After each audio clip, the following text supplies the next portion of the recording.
Hi, this is Joe Aguas, and welcome to my lectures in Philosophical Anthropology.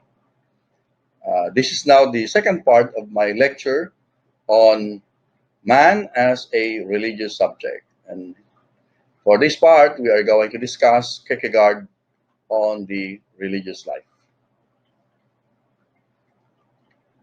So, of course, we know that Søren Kierkegaard is one of the uh, existentialist philosophers in contemporary philosophy. Is considered to be the forerunner or the father of existentialism. And one of the topics that Kierkegaard, among other things, discussed is the religious life, which is actually based on the three stages of life that he discussed in his philosophy. These three stages, of course, aesthetic life, or the aesthetic stage, the ethical stage, and of course the religious stage or the religious life.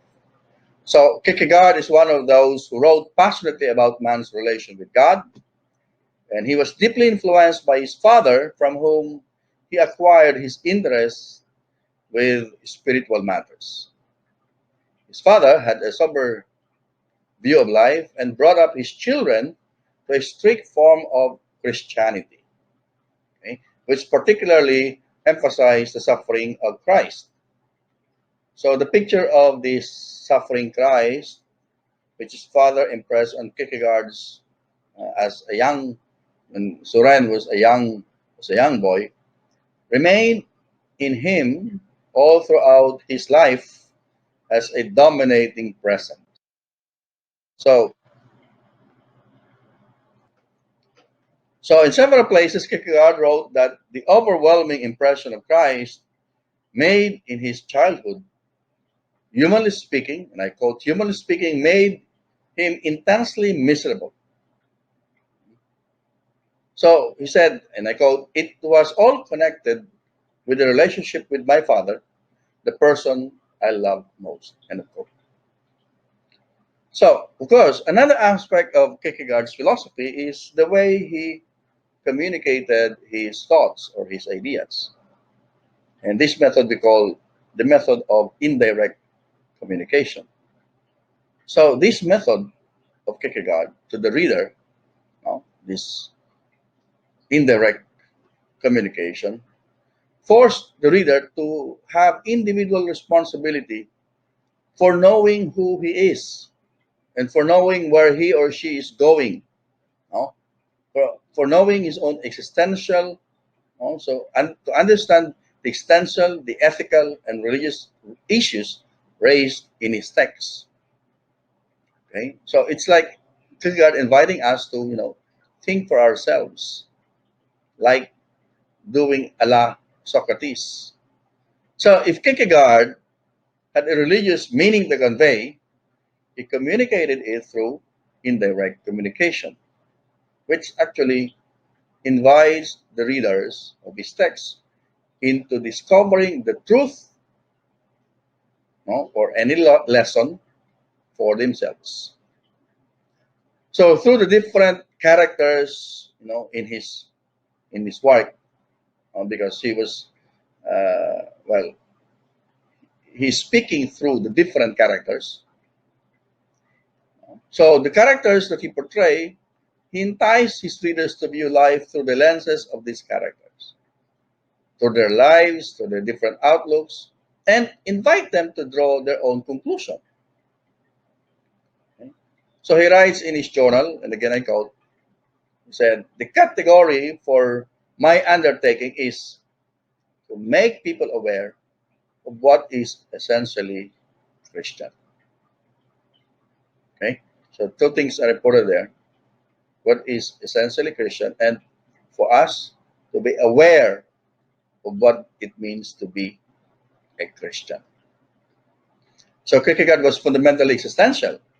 He wants to keep people awake in order that religion may not again become an indolent habit. That's from Kierkegaard.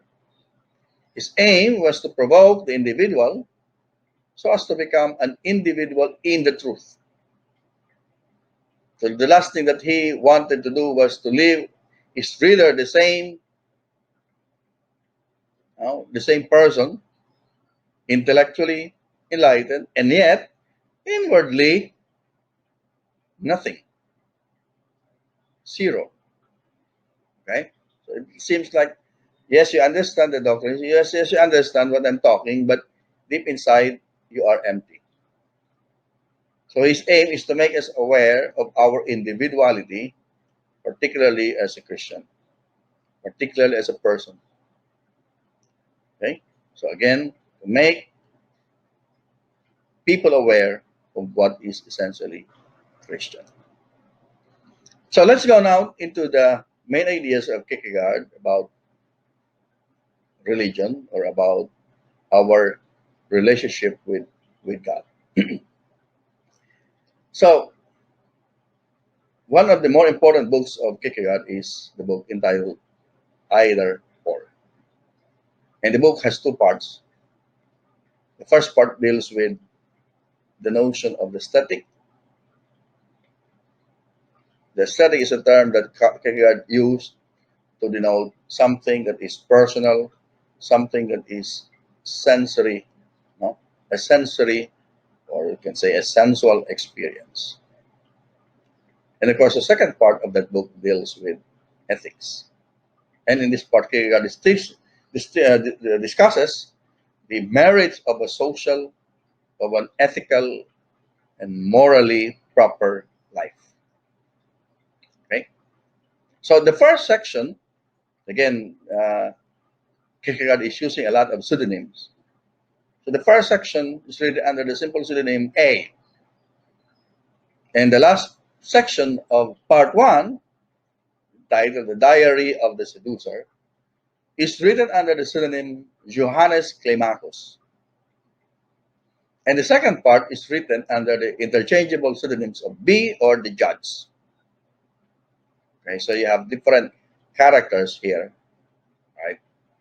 Talking, okay, expressing their views. So, um, so first, the aesthetic finds its highest expression in music, in the theater, and love, especially love and arts. These are the means. No? The love and arts means in the ability to inspire the imagination.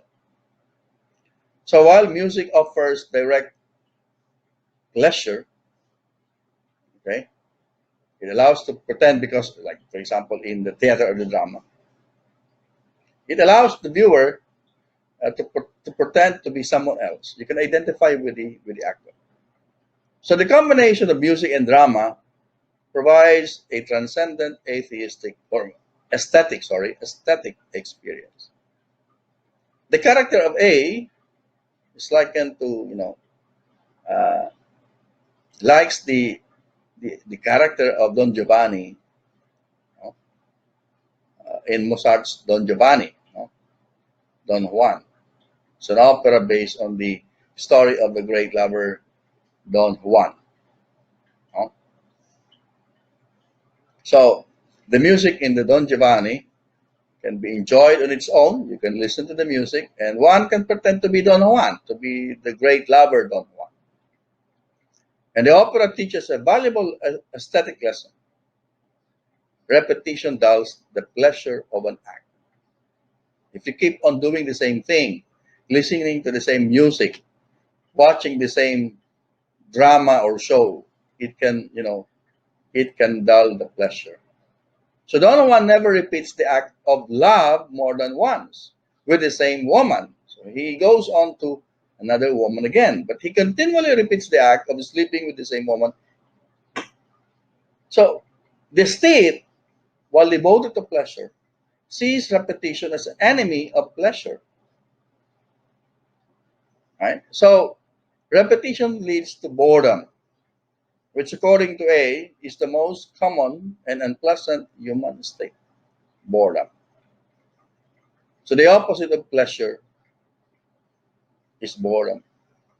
When you do the same act repeatedly, it becomes boring. Right?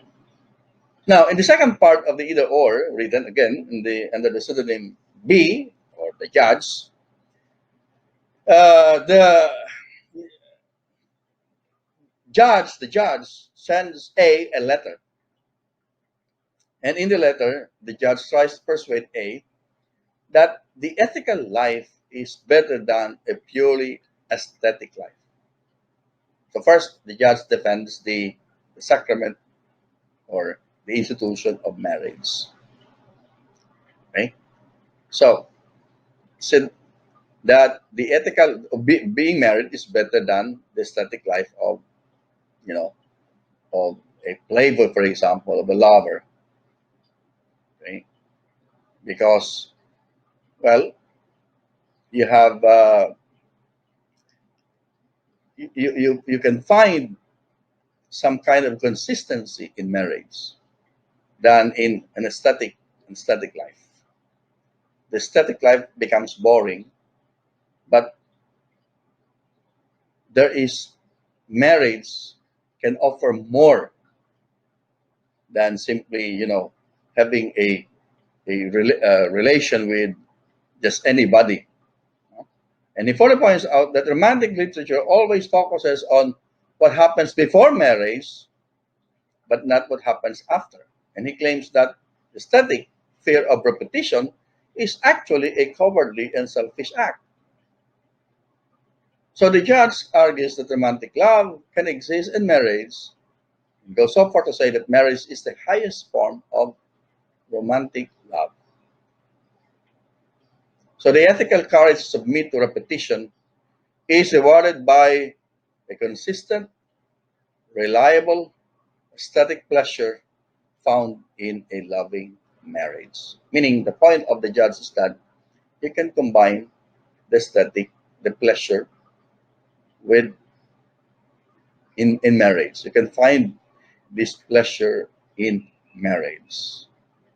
Okay? It does not. Yes, it may be repetitive, but instead of looking at it as repetitive, the ethical, the judge, look at the consistency in a loving marriage. Now, at the end of part two, the judge received a letter in the form of a sermon from a friend, and the sermon is entitled "The Edification," which lies in the fact that in relation to God, we are always in the wrong.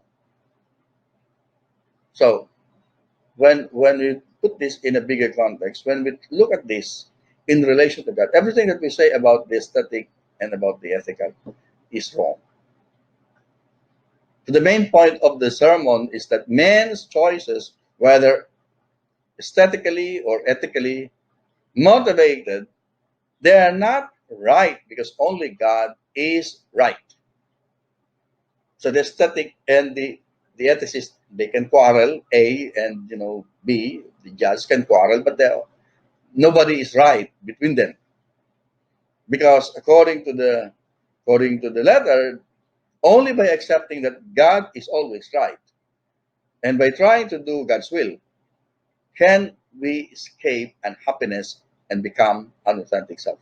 So the point is that we cannot live an authentic life and find our authentic self if we only dwell on the aesthetic and the ethical. So there must be something higher than the ethical and the aesthetic. So we now go to the transition from the ethical to the religious, and we focus on this particular book of Kierkegaard, Fear and Trembling. So this work centers on the biblical story of Abraham, who, although childless after 80 years, prays for a son, and God grants his wish. And he had a son whom he named Isaac. Okay, of course, uh, Abraham had an older son, Ishmael, who became the ancestor of the Arabs. So 30 years later, after the birth of Isaac, God orders Abraham to kill his son Isaac. And Abraham prepares to kill Isaac. Okay? He got, no? He Went to the mountain,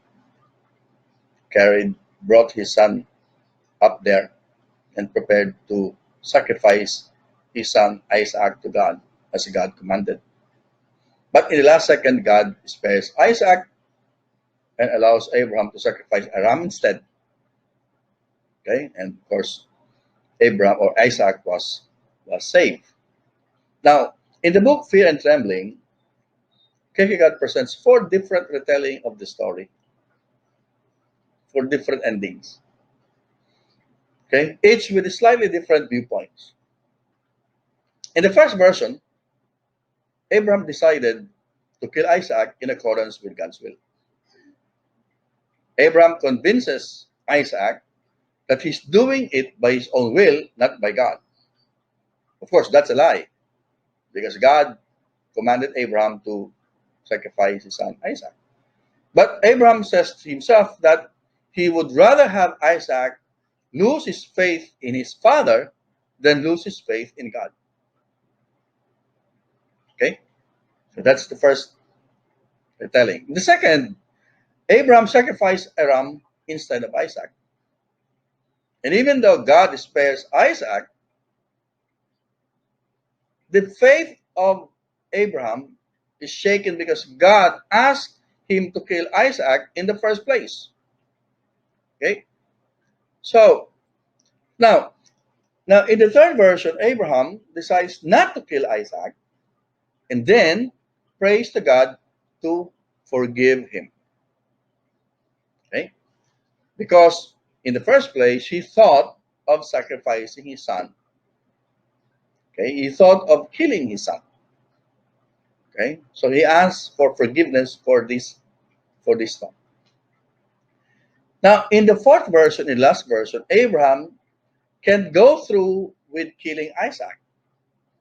And Isaac begins to question his own faith because of Abraham's refusal to do what God commanded. Okay? So these are the four retellings.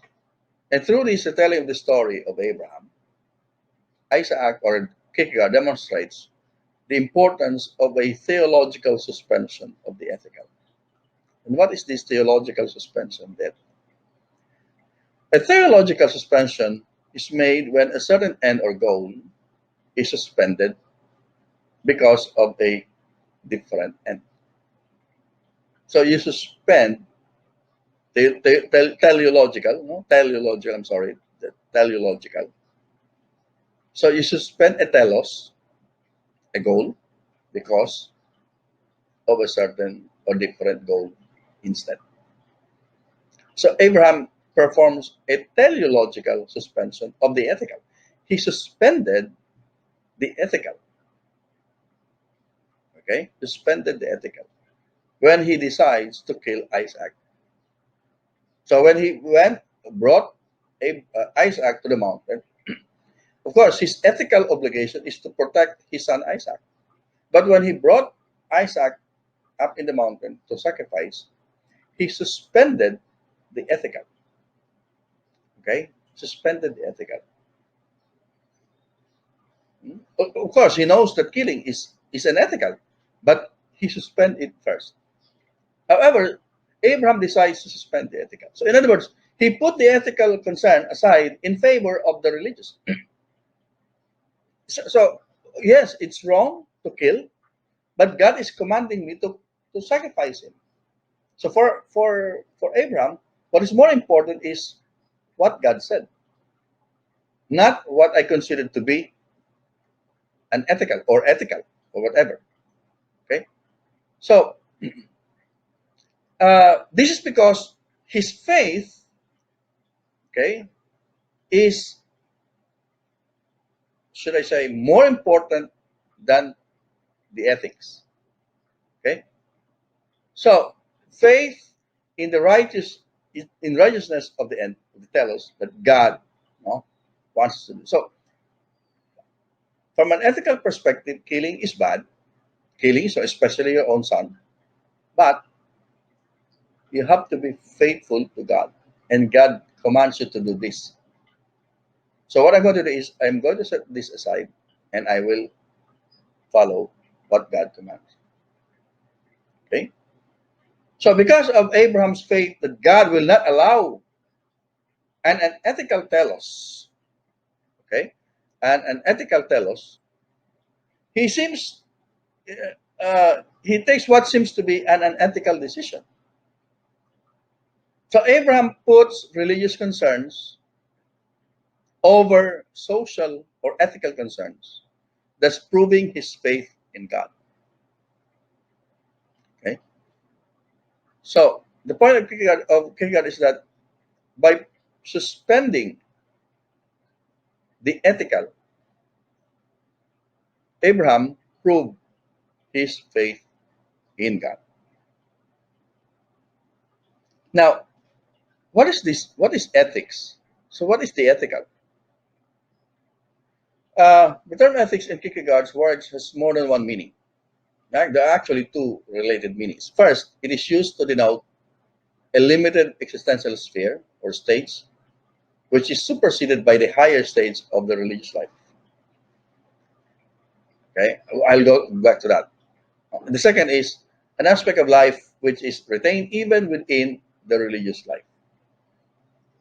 In the first sense, ethics represents the universal. So the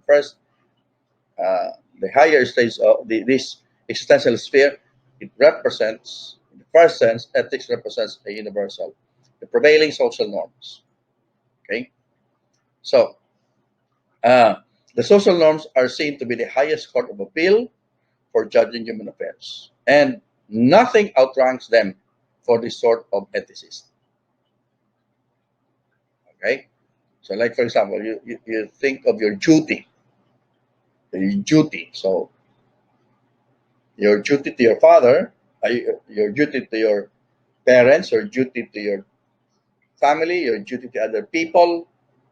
All right, that's the ethical in the first sense.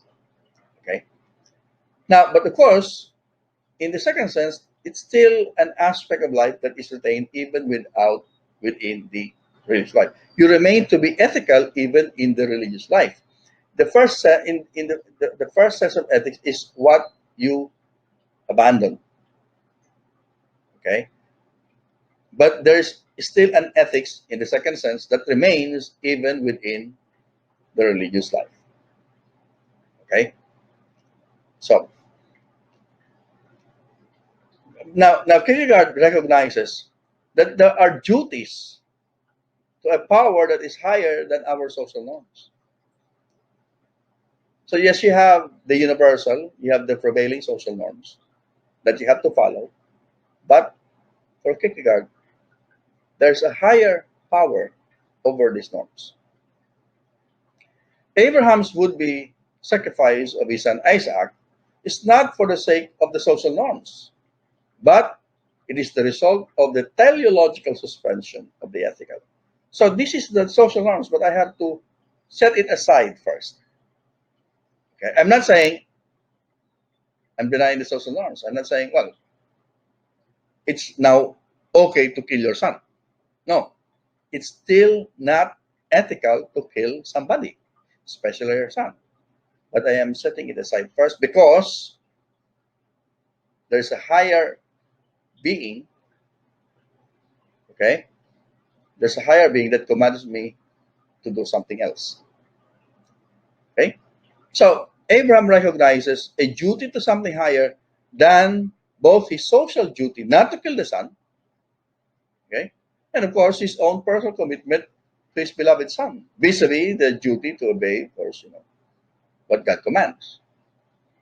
But in order to arrive at a position of religious faith, which might, okay, which which might entail a theological suspension of the ethical, the individual must first of all embrace ethics in the first sense. I mean, ethics as the universal, as the prevailing social norms. You have to embrace it because if you don't embrace it, there's no sense in suspending that kind of ethical.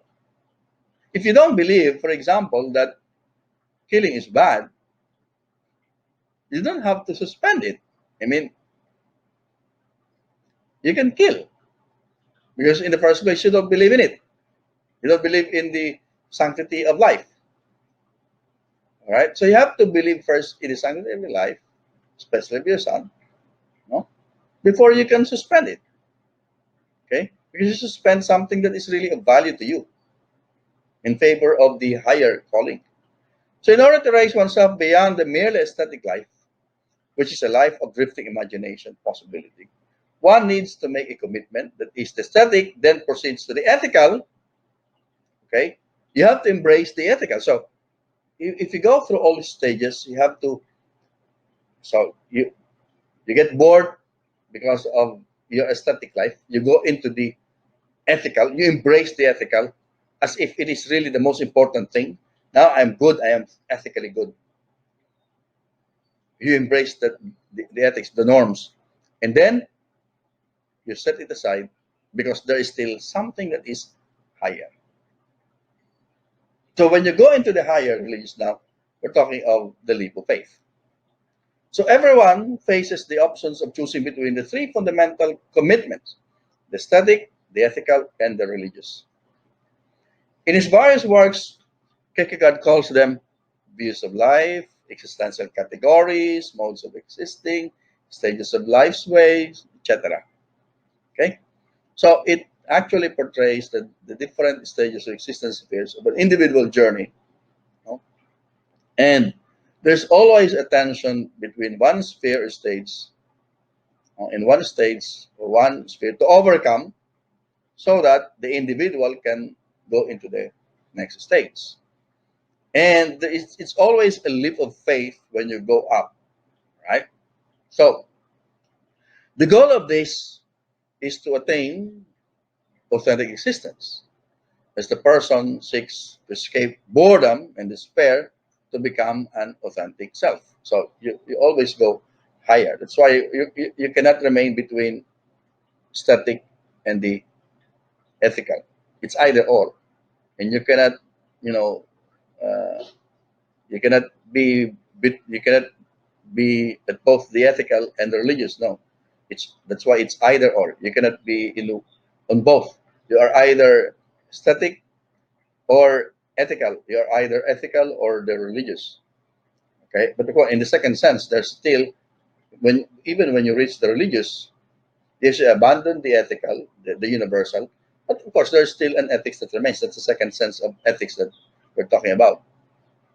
So according to Kierkegaard, the movement from one stage of existence to another is not based on logical reason, but on existential reasons rooted in our personal life. The decision to live out of any of these stages is a value choice because the choice is based on the answer to such question like, what shall I become? All right. What will become of me? Is this the kind of life that I want to live? All right. What kind of life I'm supposed to live? So, as one progresses in the stages, he will be moving in the direction in becoming a fully developed authentic self. And that goal can only be found in the religious states. So, a person goes higher from aesthetic to ethical. Well, a lot of people remain in the ethical. But for Kierkegaard, that is not enough. The goal to be authentic self can only be found in the religious states when we have direct relationship with God, when we have faith in God, when we have set aside, suspended the ethical. So, in the religious stage, a person discovers what it means to be an individual self. Okay? But of course, for Kierkegaard, this stage is not characterized by adopting a set of religious doctrines, but rather it's really living, you know, having a direct relationship with God. And while in the static and ethical stage, one finds oneself in terms of what the person can control. In the religious stage, the person, all right, finds himself, well, he finds himself controlled by a higher being. So in the religious life, he abandons the need to be autonomous and to be in control. He must be open to what he cannot control, right? For the 30 years of Isaac's existence together with Abraham, Abraham was in full control of the life of Isaac. He raised him, all right? And Isaac may also have his own autonomy as a young man. But now, when God called, they are no longer in control of their lives because there's a higher being controlling now their life. And they have to be open to that which they cannot control. And that which cannot control is God's initiative. So only when we stand before an infinite God does we or obtain a true sense of authentic self. So when one encounters the living God, he stands naked, free of his socially defined roles and free of all his masks, free of all his pretensions. He is stripped of any possibility of self-deception. He's able to know himself for the first time. And for Kierkegaard, the most important issue facing any person is how to relate with God. Of course, he criticizes efforts to reduce that relationship to a performance contract and rejected what he calls to be a false Christianity, the effort to objectify faith or to base beliefs on facts. It's a false Christianity. So again, we go back to the word of, of Kierkegaard. What is essentially Christian? Right? So, um, when you look at the ethicist is a fighter and an optimist. Okay? You live in the ethical, you feel like you are fighting for the good. And there's no doubt that if you are an ethicist in the ethical, that you will have the strength to convince your friends and others of what is the good. Okay? What is the good? I'm doing this for what is good. And he will deny the life of aesthetic sphere because he can feel that, well, it's possible to unite the two. It's possible to, like, for example, in the example of a married life, it's it's okay. It's possible to combine consistency with pleasure. I mean, yes, you are loyal to your spouse. At the same time, you obtain pleasure. So it's possible to combine, to synthesize the two. But the tension between the ethical and the religious, it's rather problematic. And according to Kierkegaard, it produces anxiety because, well, imagine the situation of Abraham. It's either or. You cannot remain in the ethical, do not kill your son, and yet obey what God commands. It produces anxiety. So Abraham feels anxiety because it's his ethical duty to not to kill his son, and it's also his religious duty to sacrifice Isaac. How can you do that? Ethics are good for the good of the many, and they transcend an individual's personal aesthetic concerns. But Abraham recognizes that his personal relationship to God transcends. It is beyond his social commitment to ethics. It is beyond his commitment to his son.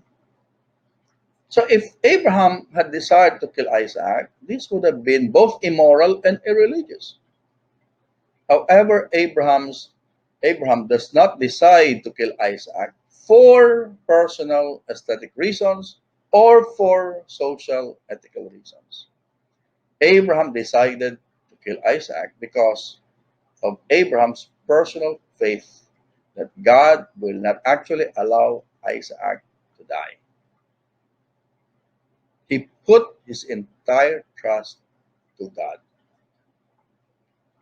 To the Christian, therefore, is he who makes that of faith, leap of faith. So the act of Abraham of sacrificing Isaac is a leap of faith. So here the individual makes a complete, a total commitment to God each moment without guarantee. So he said it is a commitment made alone with fear and trembling. It's a commitment, individual commitment made in fear and trembling. And that must be the feeling of Abraham when he decided to sacrifice his son Isaac. So, for Kierkegaard, Christian faith is not a matter of church dogma, but a matter of an individual subjective passion. And this subjective passion, your personal commitment to God, your complete commitment to God, cannot be mediated by the clergy or by any or human intervention by Christian dogma. Because the Christian dogma, actually, according to Kierkegaard, it embodies a lot of paradoxes, which are offensive to reason. So the paradox is, you can say, an infinite, eternal, transcendent God becoming incarnate as a temporal, finite human being in Jesus. That's a paradox. How can you reconcile that? But that's what happened. So, as a Christian, you accept that.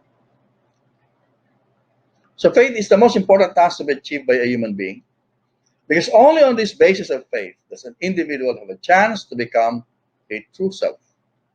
This self is the life work which God judges for eternity. So the individual is thereby subject to an enormous burden of responsibility.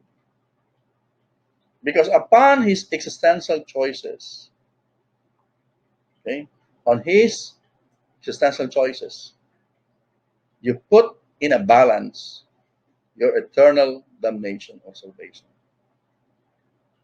Dread is the presentiment of this terrible responsibility when the individual stands at the threshold of the momentous existential choice. Fear and trembling. Okay? So, dread, anxiety, fear, they are two-sided. They are two-sided feelings because on the one side is the burden of choosing for eternity, and on the other side is the freedom of choosing oneself. Choice occurs in the instant. Huh? In the instant. And it is the point where time and eternity intersect. Because the individual creates his own self, and of course, his choice will be judged for eternity. So you are you are making a temporal choice, you are making external choices right now, and your choices will be the basis for judging you for eternity. So, but the choice of faith is not made once and for all. It is essential that faith be constantly renewed by means of repeated avowals of faith. One's very selfhood depends upon this repetition. The self is a relation which relates itself to itself. Repetition, constantly doing. But unless this self acknowledges a power which is constituted, which constituted it, it falls into a despair which undoes its selfhood. Therefore, in order to maintain itself as a relation which relates itself to itself, The self must constantly renew its faith in the power which posited it, meaning in God. And for Kierkegaard, there's no mediation, there's no mediator between the self and God, not by any priest, not by any logical system, not by any church, because there is only the individual's own repetition of faith, my own repetition of my faith in God. This repetition of faith is the way the self relates itself to itself and to the power which constituted it. That is, a repetition of faith is the self. So here, it brings us to this point that Christian faith is something personal. To be a Christian is to subordinate our reason to the authority of a revelation that is given in paradoxical form. One of the paradoxes we have already mentioned. The Christian lives before God by faith alone. His awareness of God is always an awareness of his own infinite distance from God. We will never be God. And Christianity initially manifests itself in outward forms, but in an inward suffering before God is the heart of Christianity. Suffering because of this dread, because of this anxiety, because of this fear and trembling. So for Kierkegaard, Christian faith is not a matter of dogma, but a matter of individual subjective passion, which cannot be mediated by anything. Okay? So the individual is thereby subject to an enormous burden of responsibility and upon these, existential choices. So we have, if we want to have this authentic self, we have to totally, completely abandon ourselves to God alone, fear, in fear and trembling. Thank you very much for listening. I hope you learn a lesson or two and stay safe and God bless.